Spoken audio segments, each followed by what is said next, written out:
Well, with me now are Shalina Litt, a writer and a blogger who's also a child behaviour specialist. I'm also joined by Sahar Al-Faifi, a community activist who's also a molecular geneticist. And Fatima Barkatullah is the director of the Seeds of Change Muslim Women's Conference, the largest of its kind in Europe.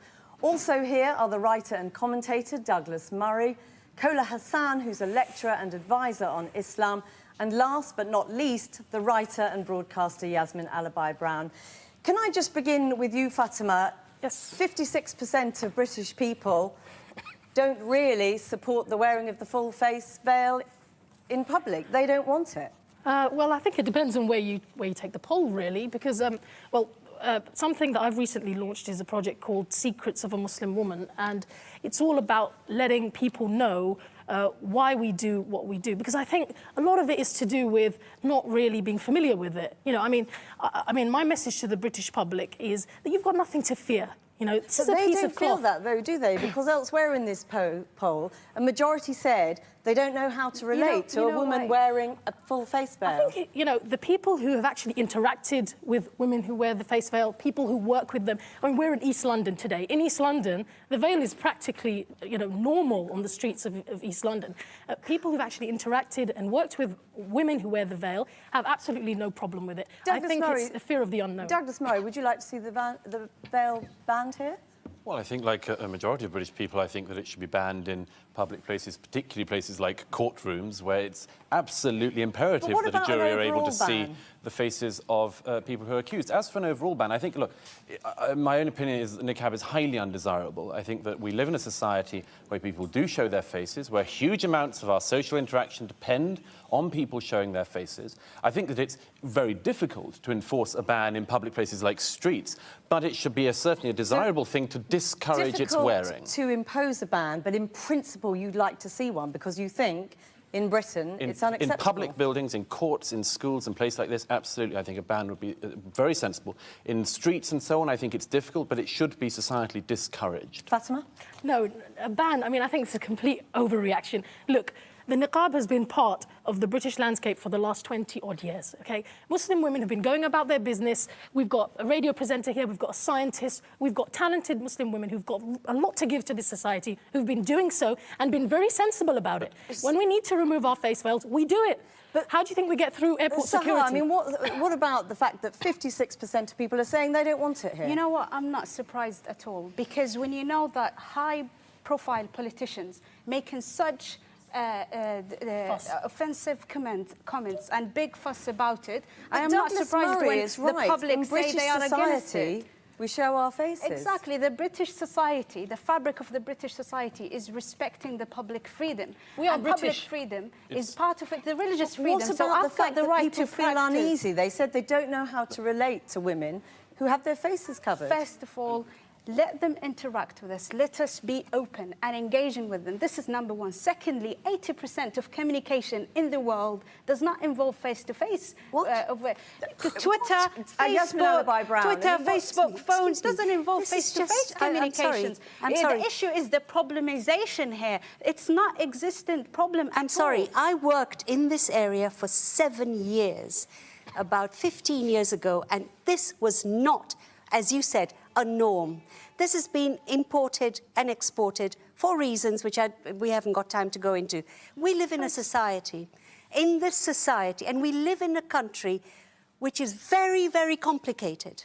And to shut yourself off as if the rest of us are infections and cutting... How are we shut off? This is the meaning. We are engaged, we are active. How are we shut off? Shalina, you have said that in engaging with your elderly white neighbour who feels uneasy, sometimes you remove the veil. When you worked with children, you remove the veil. Isn't that an acknowledgement that it is difficult for people to engage with women who have their faces covered?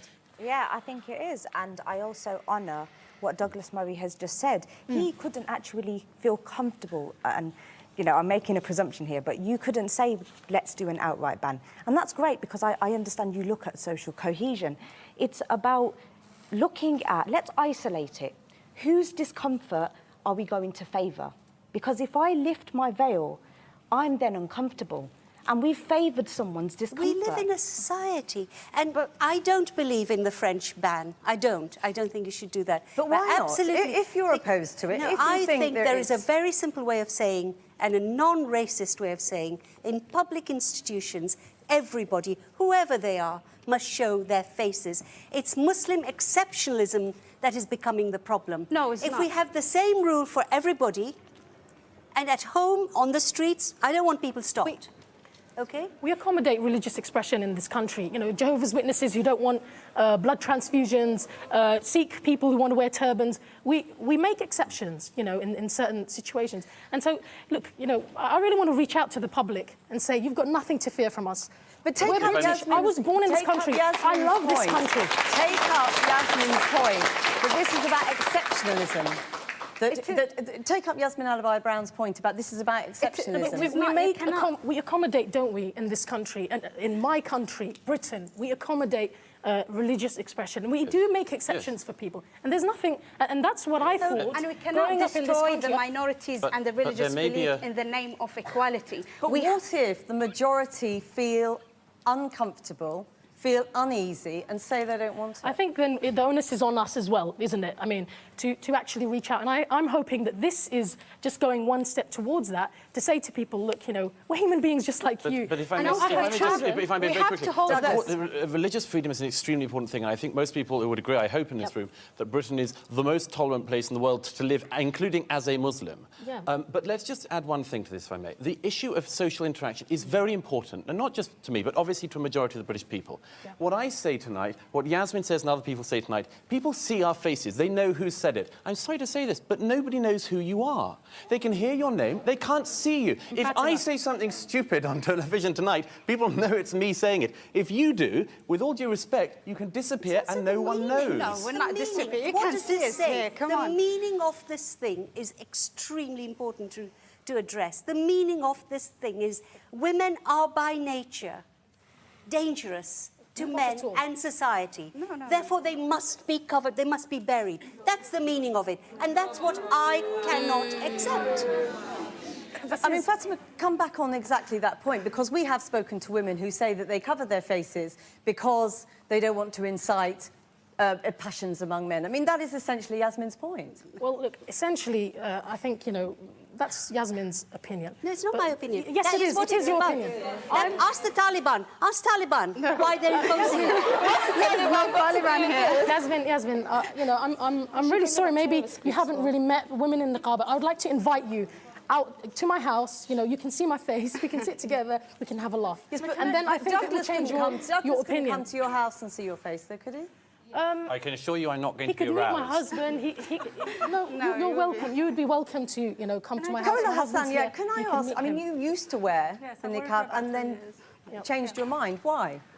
Two main reasons. One was theological. I made some attempt to actually study the whole notion of niqab in Islam, and I found that it's not actually mandatory. The hijab, the headscarf, is mandatory, but the niqab is not. It's part of Islamic society right from the beginning, but it's not mandatory. Just go and read a little bit of Ibn Kathir, for example. Yeah, I'm a scholar in training, actually, so I do know that. Sorry, let him And finish. secondly, we have a social function in society. We are here to interact with society. We have to have a social consciousness. We have to benefit society. We have to interact with society. And I realized in those 3 years, I was a nobody. Nobody wanted to talk to me because they couldn't talk to me. I could smile until the cows come home, but nobody could see me You smiling. see, that's a very good point, isn't it? Because you say you were a nobody, Yes. and yet many people in our poll disagreed with this notion that it was empowering in any way. And I bet you there were many Muslims in that survey. Most Muslims don't Yes, care I for this absolutely agree either. with that, So, yes. so to say British as if it was, you know, non-Muslims, most of us daren't speak out. When I do, I get death threats. I've had emails just this week I am from sorry. Niqab. I am He's sorry, from that's Niqab. He's wrong. calling me a prostitute. What is this freedom that we have? No one we can't even criticize what is not acceptable, You are actually. free to No, no, criticize. you're Fatima, I mean, what do you anything. make of that? Making, in a free democracy, making her views known and getting that sort That's of fine. We're hate happy response. about it. I think That's the I issue that welcome we... this debate. But about the response that she gets. Well, that's that's wrong, terrible. obviously. That's It's terrible. terrible. It's Yeah, we absolutely terrible. acknowledge It's that, not and acceptable. we should be able to discuss it. We should be able to talk about it. And I acknowledge that people feel one uncomfortable. of the problems is that the minute religion comes into it, what happens with the people who do wear the niqab often feel they are religiously superior and more pious than people who Nobody don't. has said that today. Nobody has said that today. Let me just move it out to the audience, if you would. Sophia, I'm right in saying you also used to wear the niqab, and you again decided not to. Yes. Why was that? The reason for that was that, I mean, that was a personal choice. I had an incident where niqab was pulled off me, and it really frightened me, and I became very, very anxious. But I feel very strongly about some of the things that's been said here. One of the things that you've been, for example, Yasmin, you've said about, you know, freedom of speech and how people are threatening you. I think that's completely unacceptable Islamically.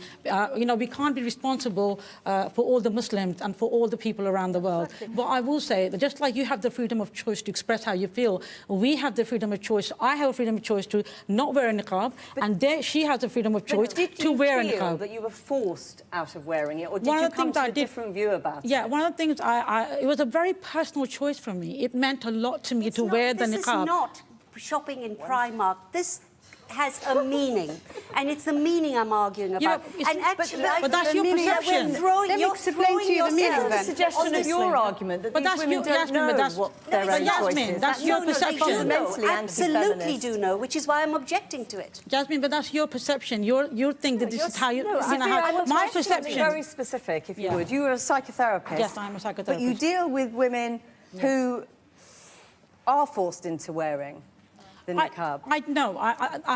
Another thing I would mention to regarding communication, in the 9 years of counselling with Sakina Muslim Counselling that I do, all of my clients, majority are all we do phone counselling.